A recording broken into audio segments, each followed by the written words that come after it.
today's video, I'm going to answer a question from one of my viewers. And that question was, can I go over proper sling tension?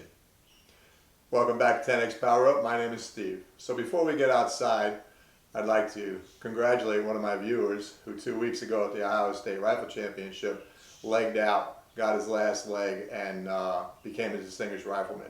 So congratulations, and I know you're feeling really good. All right, so we're outside, obviously, about 95 degrees. And we're going to talk about the sling tension in sitting and prone, what I think it is, and how I set it up.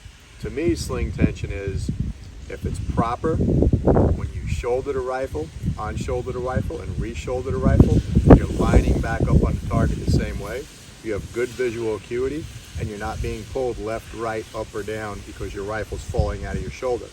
So if you have proper sling tension, and you can do that, release your hand from the gun, and it doesn't fall out, that's what I consider proper sling tension. And the other thing is very, very important, is also your jacket. If you don't cinch these buckles up the same every single time, that's going to change your jacket tension as well, and it can slip on you. So I have my buckles marked where I put them every single time in sitting and prone.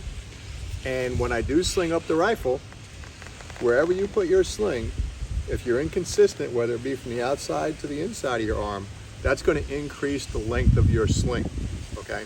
So let me show you what I mean. So the way I set my sling up is I take the keeper and I try to get it on this seam of my jacket. Now when I tighten it up, it's going to go forward a little bit, but that's okay because I'm starting it here. So this is what it looks like.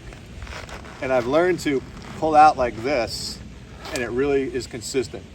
So now you can see from this point to here is the same, and the tension will be the same, but if I bring this keeper into here, you can see and that it's actually going to increase the length of your sling a little bit because obviously I'm further to the outside of the gun, my jacket.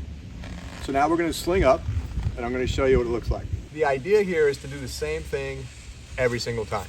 If you do that, you're going to repeat position, side alignment, natural point of aim, and keep your sling tension the same. So when I bring my rifle up, I push forward, up under my chin, and I raise my arm and grab the grip, and I come down on the rifle. Now,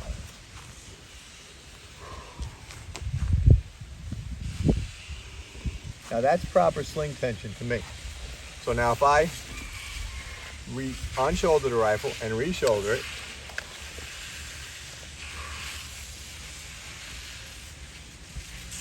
that's right on the X10 ring for me. Now if I do it again,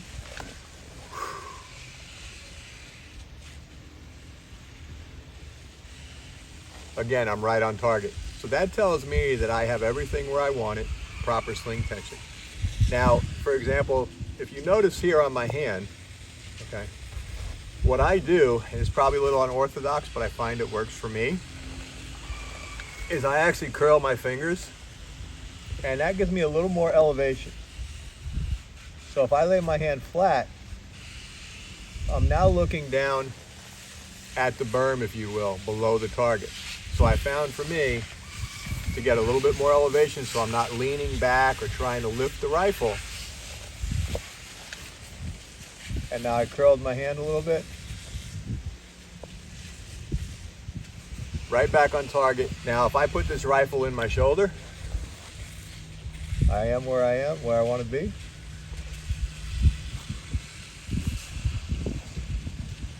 That rifle should not fall out of your shoulder.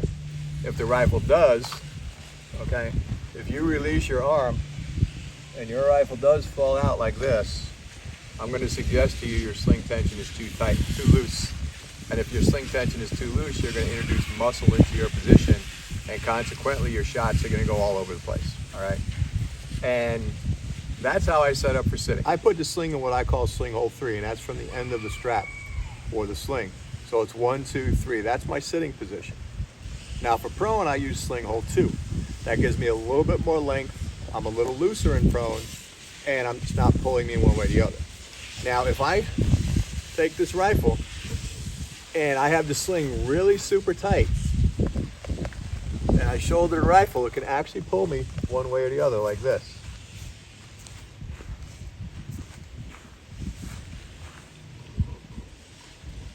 So that's what's going to happen if your sling is too tight.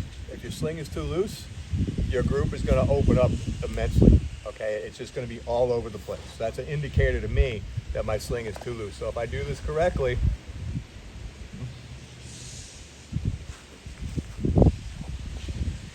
right on target again. So that's how I set up for my sitting. Let me lay out in prone, and it's basically the same thing, but let me show you what it looks like. So when I get in prone, I do something that may be a little unorthodox again. I take my third buckle on my jacket and I buckle it. Now I have it marked as to how tight I want it to be. And the reason I do that with this jacket, and I also zip down this side,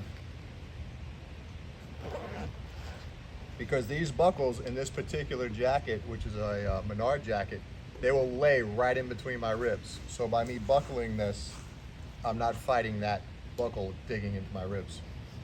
Now for prone, as I said, I put this in sling hole 2, so you can see. 1, 2.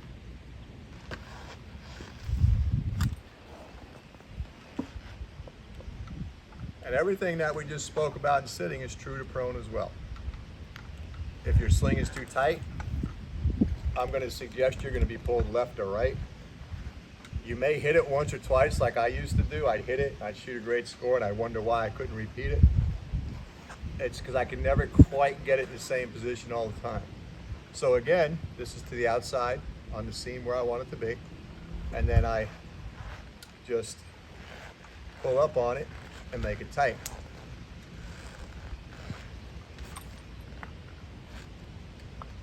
And now we'll just lay out.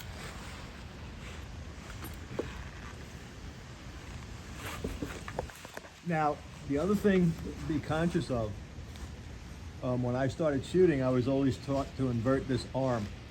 And if you do that, I have found that it can also pull my shots to the left as I'm shooting. So I try to be directly on the back, flat spot on my elbow. And the same thing, how I shoulder the rifle is exactly the same.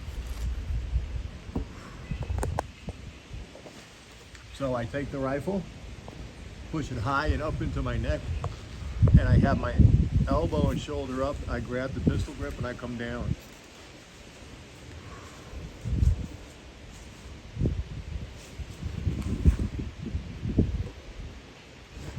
So on shoulder,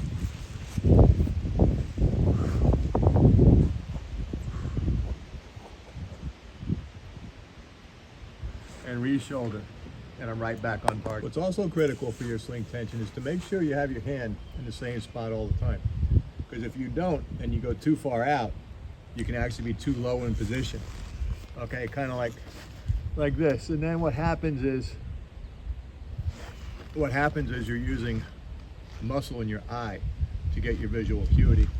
So I like to pull my hand back a little bit, get my position slightly higher.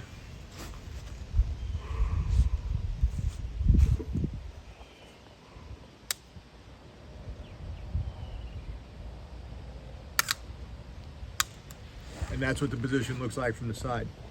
And that's the consistent sling tension that I have, because I make sure my support hand, I mount the rifle the same every time.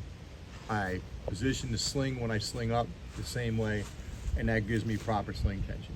Now, just like in sitting, if my sling is too tight, it has pulled me to the left or it's pulled me to the right, because I couldn't get the rifle in the position, the buttstock in the position I wanted to get it in. So it would either be too far out, I'd struggle to get it close to my neck, so then when shots would blow out to the right, they'd blow out to the left.